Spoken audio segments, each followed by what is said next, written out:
c'est Jean-François Copé, notre invité ce matin, député-maire de Meaux, candidat à la primaire à droite avec Yael Gauze. Bonjour Jean-François Copé. Bonjour. Pendant la crise du CPE en 2006, vous étiez aux manettes, au gouvernement de Dominique de Villepin.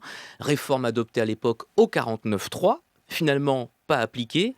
Quel est votre pronostic pour cette loi travail ? Est-ce que ça finira pareil ? Alors, d'abord, le contexte est totalement différent. Bon, certes, il y avait des manifestations, mais là, on est sur quelque chose de beaucoup plus profond en réalité.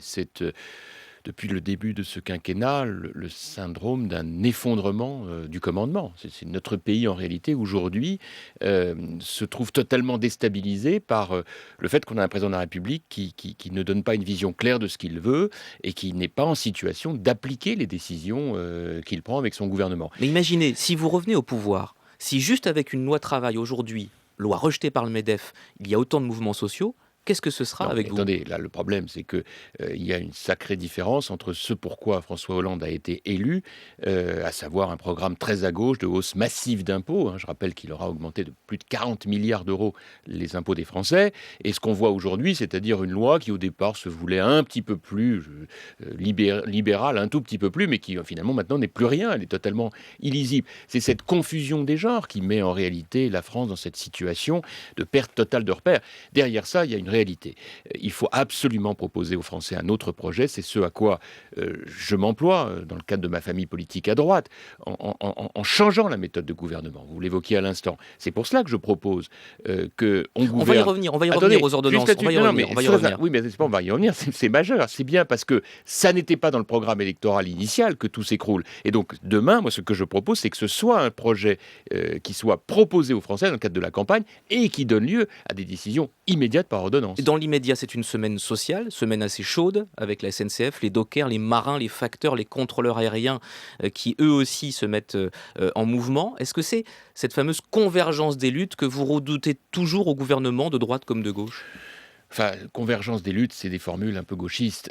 En réalité, c'est devenu la mobilisation de l'UNEF, de la CGT, de Nuit debout, tout autant de mouvements qui appartiennent pour beaucoup d'entre eux à la même mouvance politique et syndicale, qui est une mouvance très conservatrice. Ne rien changer, garder ici ou là la situation actuelle parce qu'on ne veut absolument pas s'adapter au monde moderne, y compris quand c'est au service de l'intérêt général. Et pourtant, Dieu sait que cette loi ne va pas bien loin. Il y a une autre manifestation dont on n'a pas encore parlé, c'est demain midi, place de la République, les policiers contre la haine anti-flic. Là aussi, pour vous, c'est un thermomètre intéressant du climat social ? On peut les comprendre. Nos forces de l'ordre sont mobilisées dans des conditions extrêmement fortes pour la lutte contre toutes les formes de violence, y compris le terrorisme. Ils sont, pour beaucoup d'entre eux, ils font preuve d'un courage remarquable dans cette période. Et voilà qu'ils sont brocardés par certains médias, il faut le dire. Et puis, par ailleurs, j'ai en tête cette affiche de la CGT qui venait faire des amalgames absolument indignes, dont on a demandé d'ailleurs le retrait, ce qu'elle n'a toujours pas fait. Moi, je comprends que les forces de l'ordre marquent qu'elles en ont assez. Avec un François Hollande qui a besoin visiblement de faire de la pédagogie régulièrement, il le fait encore maintenant, écoutez-le. Quand j'ai eu cette formule, ça va mieux, ce n'est pas pour dire tout va bien. Ça va effectivement mieux pour la France. Pas forcément pour tous les Français, j'en conviens. Quand je dis ça va mieux, ce n'est pas un propos de circonstance ou de campagne, ou de tribune. C'est une réalité. Alors ça, c'est sur Europe 1 en ce moment. Autopromotion sincère du président ? Non, mais je trouve que là, il aggrave vraiment, si j'ose dire, son cas. On ne peut pas continuer encore d'être avec cette formule qui est à l'inverse de tout ce que demandent les Français. Les Français, ils veulent qu'on ouvre les yeux, ils veulent que notre pays soit commandé, que des décisions soient prises, qu'une vision soit proposée. Or, nous voyons exactement l'inverse aujourd'hui. Ordonnance, ça c'est votre mot-clé pour la campagne des primaires. 15 ordonnances qui seraient prises dans l'été 2017 si vous êtes au pouvoir. L'ordonnance, c'est mieux que le 49.3 ? Ça n'a rien c'est à voir. Plus démocratique ? Mais ça n'a rien à voir. Le 49.3, c'est pour interrompre une discussion législative qui s'enlise. Les ordonnances, c'est prendre tout de suite les décisions qui s'imposent parce qu'il y a, il faut le faire avec responsabilité, mais avec surtout efficacité. Or, le problème, c'est que la procédure législative classique, c'est 18 mois.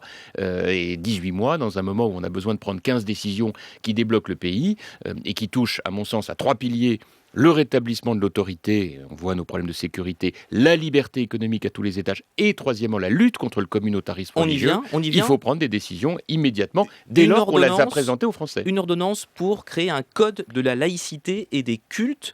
Alors j'ai lu dans le détail votre projet. Les signes religieux ostentatoires interdits dans tous les établissements publics et pas seulement à l'école. Alors, d'abord, il faut bien voir que l'idée, c'est de mettre noir sur blanc dans un code des dispositions qui permettent de lutter contre les dérives du communautarisme religieux.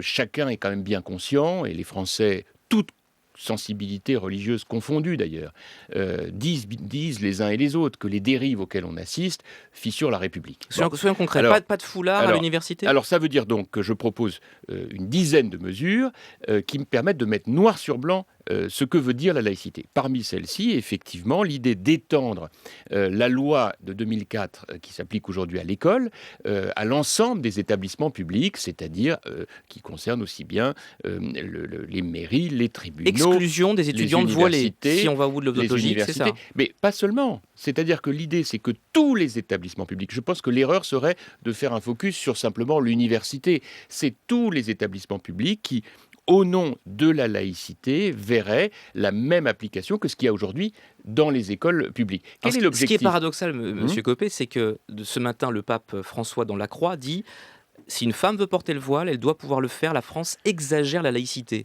C'est un peu à rebours et c'est un religieux qui le dit. Oui, vous avez parfaitement résumé les choses. Le pape François est un homme éminemment respectable, sa voix compte, mais il n'est pas en charge de la vie de la cité. Quel est notre problème en France ? C'est de rappeler que la laïcité, c'est la liberté pour chacun d'exercer son culte s'il le souhaite, mais à condition de respecter celui des autres et les lois de la République. Or, notre problème aujourd'hui, ce sont des dérives liées à une application ou une interprétation radicale du culte musulman qui conduit, tout le monde le sait, à des dérives qui mettent tout le monde mal à l'aise, y compris d'ailleurs l'écrasante majorité de nos compatriotes de confession musulmane.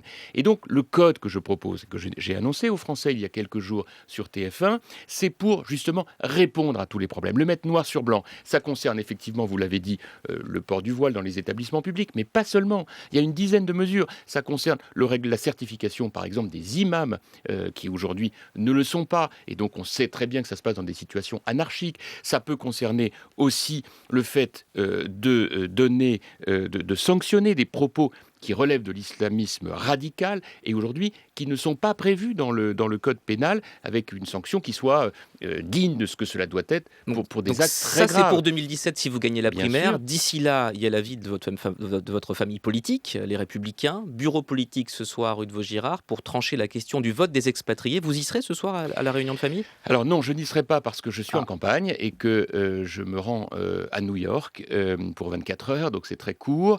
Mais en revanche, ma position, elle est connue. Moi, je souhaite qu'on puisse bien sûr prévoir le vote sur Internet pour le vote électronique pour les Français de l'étranger, compte tenu de l'éloignement et de la dangerosité. Je me permets de rappeler que dans un certain nombre de pays où nos compatriotes Donc Nicolas vivent et Sarkozy a travaillent, eu tort d'un mot. Nicolas il faut un Sarkozy peu a eu faire tort attention. de vouloir Je pense changer les règles. surtout qu'on a une haute autorité, qu'il faut se rapporter à elle et qu'enfin, il me paraît indispensable, puisque nous approchons maintenant beaucoup de l'échéance de la primaire, que les règles, si elles doivent être modifiées, le soient dans une logique de consensus entre tous les candidats. Ça ne peut pas être simplement la direction du parti. Et je crois que c'est tout l'intérêt de rencontres comme celles que nous devons avoir désormais. Et moi, j'invite les uns et les autres à avoir ça en tête. On doit changer maintenant, si on doit modifier un peu les règles à la marge, ça doit être consensuel entre tous les candidats.